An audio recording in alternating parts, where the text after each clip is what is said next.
कहते हैं शराब की रातों में हवा में आत्माएं घूमती हैं और एक ऐसी ही रात नलिनी के कदम ने उसकी तकदीर बदल दी। एक छोटी सी गली और उसके बाद एक रात जो पूरे गांव को हमेशा के लिए याद रहेगी। शाम ढल रही थी, नलिनी अपने ट्यूशन से घर आ रही थी। उसका पैर एक भोग पर पड़ गया, एक दिया हिल गया, फूल बिखर गए और उसी पल से उसके पीछे एक साया चल पड़ा। रात चढ़ी, नलिनी कभी हंसती, कभी चीखती, कभी ऐसी आवाज में बोलती जो उसकी अपनी नहीं थी। मां ने देखा, उसकी आंखें लाल चमक रही थी और आवाज बिल्कुल किसी और की थी।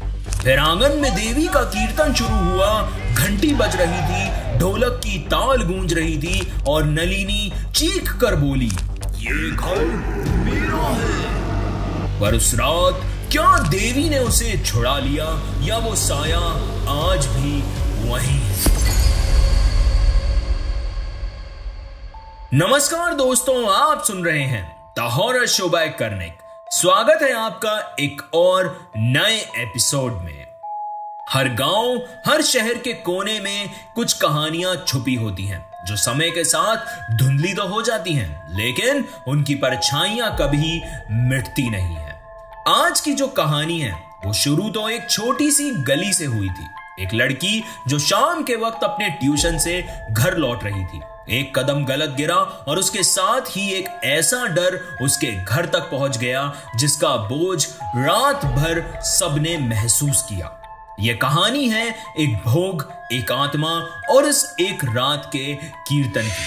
तो बिना किसी देरी के कहानी शुरू करते हैं, लेकिन उससे पहले अगर आप मेरी कहानी पहली बार सुन रहे हैं तो चैनल को सब्सक्राइब करें, शो को स्पॉटिफाई पे फॉलो करें और अगर आपके पास भी कोई कहानी है, कोई किस्सा है तो मुझे जरूर शेयर करें। इंस्टा आईडी और ईमेल दोनों आपकी स्क्रीन पर हैं। तो बिना किसी देरी के आज का एपिसोड शुरू करते हैं। श्राद्ध की शाम थी, दिन भर की धूप अब नरम पड़ गई थी और हवा में एक हल्की सी ठंडक घुल रही थी। गांव की गलियों में गीली मिट्टी की खुशबू तरोताजा थी। नलिनी 17 साल की अपने ट्यूशन से लौट रही थी। कंधे पर स्कूल का बैग, एक हाथ में छोटा सा कीपैड वाला मोबाइल। उसके फोन की चमक नए जमाने की थी, मगर कदम वही पुरानी गली से गुजर रहे थे। गांव अब भी आधा पुराना आधा नया था। कहीं सीमेंट के घर थे तो कहीं छज्जे पर सोलर पैनल लगे हुए थे, लेकिन शाम ढलते ही सब कुछ चुप हो जाता। हवा भी जैसे अपने पैर समेट लेती। नलिनी को यह बात मालूम थी, इसलिए उसने दुपट्टा कस के संभाला और कदम तेज बढ़ाए। घर अब दूर नहीं था, बस कुछ ही मोड़ के बाद। पर एक कोना हमेशा उसे अजीब लगता था। वो कोना उसे हमेशा डराता था। वहीं पर लोग कभी कभी भोग रख देते थे, छोटा सा थाल जिसमें चावल, फूल, रोटी और एक दिया जलता रहता। उस रात भी वही थाल पड़ा था। अंधेरे में धुंधला सा दिख रहा था, लेकिन दिए की लौ अभी भी झिलमिला रही थी। नलिनी का ध्यान उस तरफ नहीं गया। उसका दिमाग अब भी ट्यूशन के सम्स में उलझा हुआ था। पर जैसे ही उसने कदम आगे बढ़ाए, उसका पैर सीधा उस थाल पर पड़ गया। एक हल्की सी ठक की आवाज हुई, फूल बिखर कर गिर गए, दिया झपक गया, लौ एक पल के लिए धीमी पड़ गई, फिर अपने आप फिर से ठीक हो गई। उसी वक्त हवा में तेजी आ गई। गली के कोने के कुत्ते जोर जोर से भौंकने लगे और अगले ही पल सब कुछ चुप हो गया। दूर से एक उल्लू की आवाज सुनाई दी और वो भी अधूरी सी खत्म हो गई। नलिनी के पैरों से ठंडक ऊपर चढ़ गई थी। उसने पलट कर देखा, गली खाली थी। एक पल के लिए उसे लगा, उसका दिल तेजी से धड़कने लगा।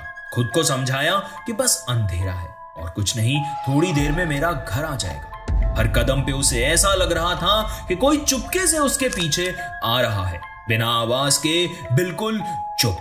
जब वो घर के आंगन में पहुंची तो उसने गहरी सांस ली। मां बरामदे में बैठी थी, रसोई से चूल्हे की खुशबू आ रही थी। नलिनी ने कुछ नहीं कहा, बस चुपचाप अंदर चली गई। लेकिन जो उस गली में हुआ था वो अब उसके साथ उस घर तक आ चुका था। घर के अंदर उस शाम सब कुछ बिल्कुल नॉर्मल था। टीवी पे एक पुराना फिल्मी गाना बज रहा था, लेकिन वॉल्यूम बहुत कम। बिजली आती जाती रहती थी, ट्यूबलाइट कभी जलती कभी बुझ जाती। मां रसोई में चूल्हे के पास रोटी बेल रही थी। सब्जी की खुशबू, जलती हुई लकड़ी की हल्की सी गर्मी और रसोई से उठती भाप सब मिलाकर एक देसी घर का माहौल बना रहे। नलिनी ने जैसे ही पैर से चप्पल उतारी, मां ने उसकी तरफ देखा। आ गई बेटा? मां ने मुस्कान दी, पर उसकी आंखों में थकान भी थी। नलिनी ने बस हाँ में सर हिला दिया और बैग अपना एक कोने में रख दिया। उसने कहा कि मां, मैथ्स के सम ने दिमाग घुमा दिया, मैं थोड़ी देर आराम करूंगी। मां ने प्यार से कहा, अरे तू लेट जा बेटा, मैं तुझे दूध गर्म करके देती हूं। सब नॉर्मल लग रहा था, पर उस शाम से ही हवा में कुछ अजीब सा घुलने लगा था, जो कोई समझ नहीं पा रहा था। थोड़ी देर बाद नलिनी बेड पर लेट गई। मोबाइल में 1-2 मैसेजेस देखे, फिर साइड में रख दिया। उसने सोचा कि बस नींद आ जाएगी, लेकिन आधी रात तक सब बदल गया। पहले उसने सिर पकड़ा, तेज दर्द, फिर धीरे से पुकारा, मां पानी ला दो। मां ने ग्लास दिया, पर उसका हाथ छूते ही मां का रंग उतर सा गया। हाथ पत्थर जैसे ठंडे थे। बुखार तो नहीं? मां ने माथे को छुआ। माथे पर गर्मी थी, पर हाथ बिल्कुल ठंडे थे। अजीब ठंड, आम बुखार जैसी नहीं थी। मां समझ नहीं पाई, बस चुपचाप उसके पास बैठ गई। रात के करीब 2 बजे नलिनी अचानक उठ बैठी। आंखें पूरी खुली थी, पर ऐसा लग रहा था जैसे वो किसी और को देख रही हो। उसने सीधे खिड़की के बाहर ताकना शुरू कर दिया। बाहर अंधेरा था, सिर्फ एक ट्यूबलाइट दूर से झिलमिला रही थी। मां ने पूछा, क्या देख रही है बेटा? नलिनी चुप, सिर्फ खिड़की के बाहर घूरती रही। फिर उसके होंठों से कुछ अनोखी आवाज निकली। मां घबरा गई। मां सोची शायद सपना देख रही हो, पर उसकी हंसी अजीब थी, जो रात के अंधेरे में कोई सुनना ना चाहे। घर का माहौल बदलने लगा। पड़ोस के कुत्ते एकदम से भौंकने लगे, फिर जैसे एकदम से चुप हो गए। अंदर इन्वर्टर की हल्की बीप चल रही थी, और उस बीप के साथ ही नलिनी जोर से अपना सिर हिलाने लगी। मां संभालती रही, पर उसके हाथों की पकड़ धीरे धीरे कमजोर होती गई। रात भर नलिनी कभी हंसने लगती तो कभी चुप हो जाती, कभी उसकी सांसें तेज हो जाती तो कभी लगता जैसे सांस ही रुक जाएगी। मां डर गई थी। उसने सोचा सुबह डॉक्टर को दिखाना पड़ेगा, पर मां के मन में एक पुरानी बात चल रही थी कि गांव में जब ऐसी घटनाएं होती हैं तो अक्सर ऊपरी या टोटके ही वजह निकलती। उसके घर के कोने में जो छोटा सा स्थान बना था, वहां दिया हमेशा जलता रहता था। मां का दिल कह रहा था कि यह बात ऊपरी हवा की ही है। अगर आप कहानी में यहां तक पहुंच गए हैं तो इसका मतलब है कहानी आपको पसंद आ रही है। तो वीडियो को लाइक करें और मुझे कमेंट्स में बताएं आपको यह कहानी कैसी लग रही है। सुबह होने तक नलिनी की हालत और बिगड़ गई। उसकी आंखों के नीचे काले गहरे पड़ गए थे, आवाज भारी हो गई थी, और सबसे अजीब बात, जब मां ने उससे कुछ पूछा तो कभी उसकी आवाज अपनी होती और कभी किसी और की। तभी दरवाजे पे एक दस्तक हुई। पड़ोस की बूढ़ी दादी आई, जो ऐसे मामले में सबसे पहले पहुंच जाती थी। मां ने हालत बताई तो उन्होंने तुरंत कहा कि बेटा श्राद्ध चल रहे हैं, डॉक्टर से पहले पित्रानी को बुलाओ। मां घबरा गई और बोली, पर ये जरूरी है, शायद दवा से ठीक हो जाए। दादी ने सीधे कहा, बेटा जिनके घर पितरों का स्थान होता है उनके साथ ऐसी बातें होती है। ये डॉक्टर नहीं, देवता का काम है।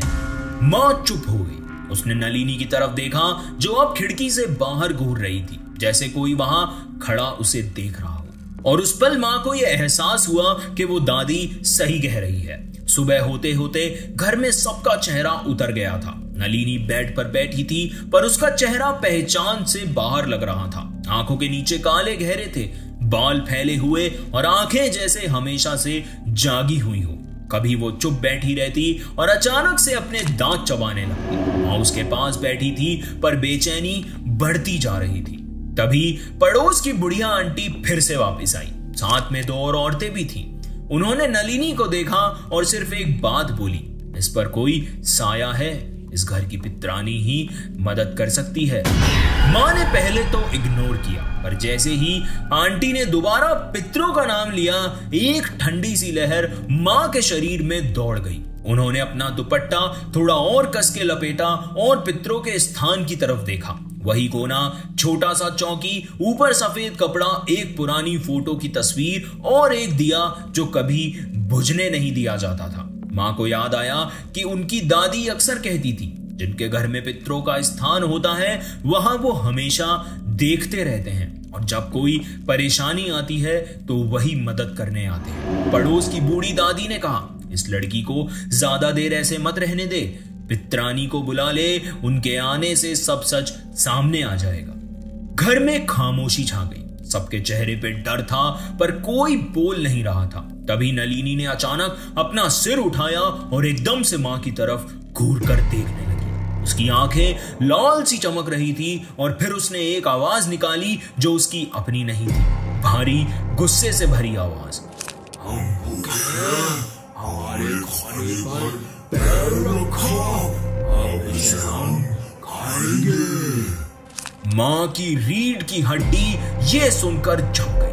उस पल उन्हें समझ आ गया कि अब बात उनके बस से बाहर है। उन्होंने आंखें बंद करके पितरों का नाम लिया और बस एक ही पल में सबके सामने सब कुछ बदल गया। मां के हाथ ठंडे पड़ गए, चेहरा सफेद हो गया, आंखें ऐसी खुली कि जैसे कोई पुराना चेहरा उन्हें झांक रहा हो। उनकी आवाज बदल गई। वो मां की कोमल आवाज नहीं थी, वो भारी, पुरानी और आदेश देने वाली थी। घर में बैठी औरतें संभाल नहीं पाई, एकदम पीछे हट गई। सबको समझ आया कि मां में पित्रानी आ गई है। मां या कह लो पित्रानी ने घूर कर सबको देखा और बोली, समझे नहीं तुम, इसने किसी के भोग पर पैर रखा है, रोटी चावल दिया, सबको बेइज्जती दी, भूखे को परेशान किया, इसकी ये हालत इसी वजह से है। उनकी आवाज घर में गूंज गई। छोटी छोटी बच्चियां रो पड़ी, औरतें अपने दुपट्टे में मुंह रखने लगी। एक ताई ने हाथ जोड़कर पूछा, अब क्या करना होगा मां? मां की आंखों में एक पल को आग सी चमक गई, जैसे कोई दैविक शक्ति उनके रूप में उतर आई। उनके होंठ अपने आप कांपने लगे, जैसे कोई और बोल रहा हो उनके अंदर से। रात के पहले पहर में देवी का कीर्तन करो, मां को लाल चुनरी चढ़ाओ, दिया जलाओ, ढोल बजाओ। जब तक तुम लोग श्रद्धा से नाम नहीं लोगे, ये साया जाने वाला नहीं। उनके बोलते ही हवा में एक भारी सा बोझ महसूस होने लगा, जैसे कमरा छोटा हो गया हो और सांस लेना मुश्किल। नलिनी तभी बेड पर जोर से हंसने लगी। वो हंसी जमीन के नीचे से निकली थी। उसने आवाज में कहा कि मैं नहीं जाऊंगी, मैं इसी के अंदर रहूंगी।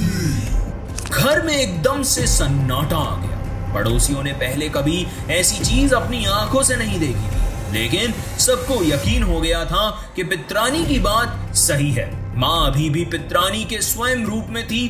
खुद उठकर चौकी के पास गई, दिया उठाया और उसे बीच में रख दिया। फिर उन्होंने एक गहरी सांस ली और कहा, शाम तक तैयारी करो, रात को देवी के सामने देवी का कीर्तन करो। ये कहकर वो धीरे धीरे मां के शरीर से निकल गई। मां एकदम बेहोश जैसी हो गई और नीचे गिर गई। औरतों ने संभाला, पानी के छिड़के दिए। मां जब होश में आई तो उन्हें कुछ याद ही नहीं था, बस एक थकान और आंखों में आंसू। उनके आसपास बैठी औरतों ने उन्हें संभाला और सब कुछ बताया। शाम ढलते ही पूरे गांव में एक अजीब सी एक्टिविटी शुरू हो गई। हर गली से लोग चुप चुप कर देख रहे थे कि नलिनी के घर क्या होने वाला है। दिन भर की खबर पूरी बस्ती में फैल चुकी थी कि नलिनी पर साया है और आज रात उसके यहाँ देवी का कीर्तन होगा। गांव के बुजुर्ग लोग जानते थे कि देवी का कीर्तन आम चीज नहीं थी। उनके घर की पित्रानी ने खुद आके ये आदेश दिया था और जब एक बार पितृ कुछ कह दें तो वो काम पूरी आस्था और मन से करना होता है। आंगन को पहले साफ किया गया। आंगन के बीच एक चौकी बनाई, ऊपर सफेद कपड़ा बिछा दिया। चौकी के चारों तरफ छोटे दिए रखे गए जो अभी बुझे हुए थे। एक तरफ पेठा बनाया गया जहां नलिनी को बिठाया जाने वाला। मां जो दिन में बेहोश थी अब संभल चुकी थी। चेहरे पर अजीब सा सुकून था, बोझ भी और कुछ शक्ति भी।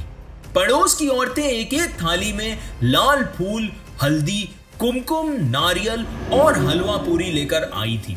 कोई लाल अगरबत्ती लाया, तो कोई दिया, तो कोई ढोलक, तो कोई मंजीरे। सबको मालूम था कि आज कोई हंसी मजाक नहीं, सिर्फ देवी का कीर्तन होगा, घंटी की गूंज होगी और भजनों का सुर। नलिनी को आंगन के एक कोने में बिठाया गया। उसके कपड़े बदलकर एक सफेद दुपट्टा डाल दिया गया, जैसे उसे अलग किया गया हो सबसे। उसकी आंखें थकावट से बंद थी, पर कभी भी वो अचानक खुलती और सीधे किसी ना किसी की तरफ घूरने लगती। उस नजर में ऐसा लगता था जैसे किसी और की आंखें उसके अंदर से बाहर झांक रही हो। रात के 9 बजते ही तैयारी और तेज हो गई। आंगन के चारों तरफ पड़ोसी और गांव वाले बैठ गए। सबसे पहले चौकी के सामने लाल चुनरी बिछाई गई, उस पर देवी की तस्वीर रखी गई और उसके चारों तरफ फूल माला लगाई गई। एक बड़े थाल में हलवा पूरी, नारियल और पान सुपारी रखा गया, जो देवी को भोग के रूप में चढ़ाया जाना था। कुमकुम और हल्दी के टीके चौकी के कोने पर रख दिए गए। जब सब तैयार हो गया तो घंटी बजाना शुरू हुआ। उसकी गूंज आंगन में फैल गई, साथ ही लाल अगरबत्ती जलाई गई, जिसका धुआं धीरे धीरे हवा में घुलने लगा था। ढोलक की हल्की ठप ठप शुरू हुई और औरतों ने एक सुर में देवी के कीर्तन गाने शुरू कर दिए। मंजीरों की छन छन, ढोलक की ताल और भजनों की आवाज मिलकर एक ऐसा माहौल बना रहे थे जैसे गांव उस चौकी के आसपास ही सिमट गया हो।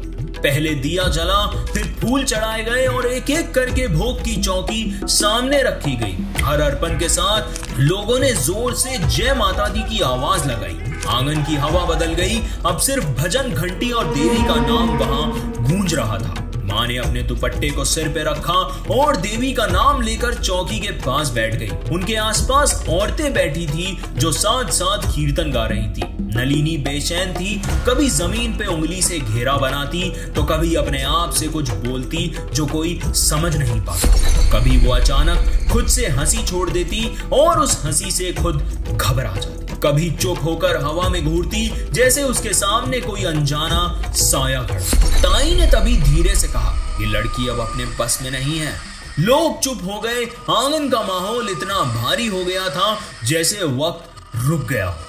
चौकी के एक कोने में एक दिया जल रहा था। उसकी लौ कभी तेज हो जाती तो कभी धीरे। हर थोड़ी देर में सबकी नजर उस पर चली जाती। गांव के लोग जानते थे जब ऐसे पल में दिया हिलता है मतलब कोई आत्मा या कोई साया या कहो कोई रूह वही है। रात के 11 बजे अब सब तैयार थे।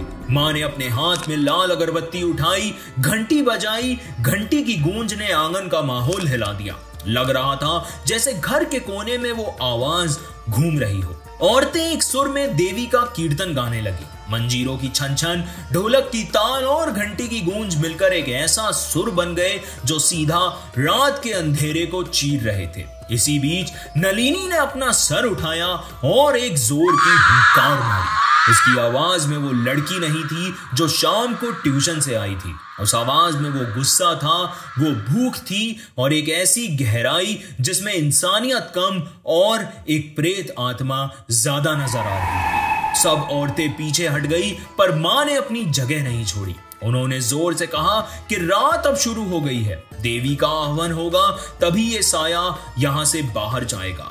आंगन में बैठा हर एक इंसान के चेहरे का एक्सप्रेशन एकदम सीरियस हो गया था। दिए एक साथ हिलने लगे, धुआं और गहरा हो गया और सबको महसूस हुआ कि अब कुछ होने वाला है। रात के 12 बज चुके थे। आंगन में सब तैयार थे। हवा बाहर ठंडी थी, लेकिन अंदर बैठे लोगों की पीठ से पसीने बह रहे थे। लाल अगरबत्ती और जलती हुई धूप का धुआं आंगन में पूरी तरह फैल चुका था। दिए एक एक करके जले हुए थे और उनकी लौ अब बिल्कुल सीधी खड़ी थी, जैसे हवा का उनपे कोई असर ही नहीं हो रहा था। नलिनी चौकी के पास सफेद दुपट्टे में बैठी, उसके हाथ अपने आप कभी घुटनों पर रगड़ने लगते तो कभी हवा में हिलाने लगते।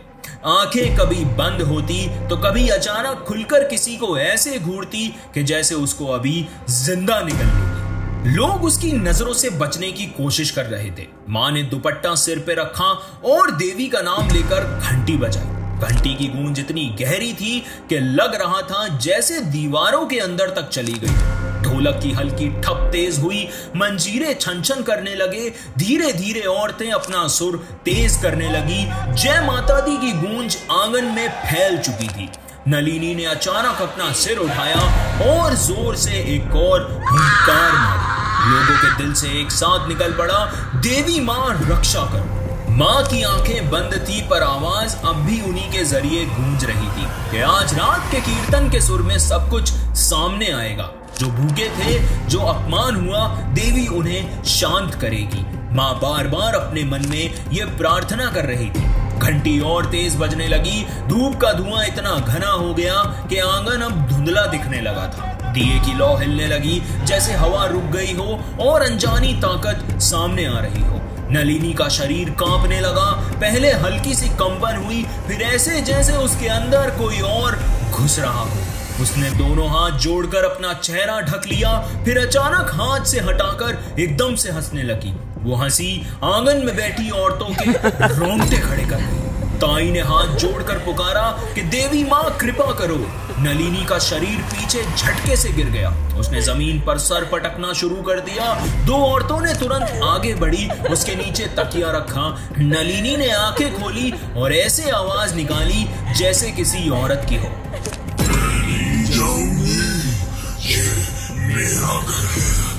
सबकी सांसें रुक गई। मां आंगन के बीच रखे भोग की थाली उठाती है, जिसमें हलवा पूरी, नारियल और लाल फूल थे, और जोर से कहने लगी कि ये देवी का प्रसाद है। जो भूखा था उसे आज हम संतुष्ट कर रहे हैं। जो अपमान हुआ उसकी माफी मांग रहे हैं। अब इस लड़की को छोड़ दो मां, इस लड़की को छोड़ दो। ढोलक की ठप और तेज हो गई। मंजीरे की छन छन गूंज उठी। औरतें जोर से कीर्तन गाने लगी। उस पल आंगन में सबको ऐसा लग रहा था कि जैसे अब कुछ बहुत बड़ा होने वाला है। ना पत्ता हिल रहा था, ना आवाज रुक रही थी। सिर्फ घंटी की गूंज और नलिनी की सांसें तेज होती जा रही थी। नलिनी ने अपना मुंह खोला और एक और चीख मारी। चीख इतनी तेज थी कि दिए एक पल के लिए बुझ गए, फिर अपने आप जल उठे। नलिनी के होंठ खुले और उसके मुंह से आवाज निकली, मां। जैसे ही वो आवाज निकली, आंगन के दिए एक साथ हिल उठे। धूप का धुआं हवा में घुलकर एक ठंडक बन गया। नलिनी का शरीर बिल्कुल शांत हो गया। उसकी आंखें बंद हो गई। मां ने घंटी जोर से बजाई और सबने मिलके माता रानी का जयकारा लगाया। आंगन में सब लोग एक साथ जयकारे लगा रहे थे। वो पल ऐसा था जैसे रात ने अपना बोझ उतार दिया।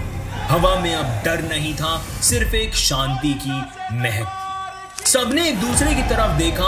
आंखों में आंसू भी थे और सुकून भी। सबको लग रहा था जैसे उन्होंने अपनी जिंदगी में पहली बार इतने नजदीक से किसी आत्मा को आते हुए और वापस जाते हुए देखा।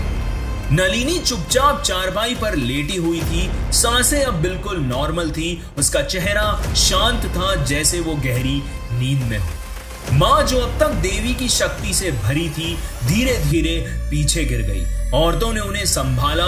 मां के होश में आते ही उन्होंने बस इतना कहा कि सब देवी की कृपा है। अगर आज रात कीर्तन ना होता तो नलिनी अब तक हमारे साथ नहीं। सुबह की पहली रोशनी आंगन में फैल रही थी। दिए अब भी जले हुए थे।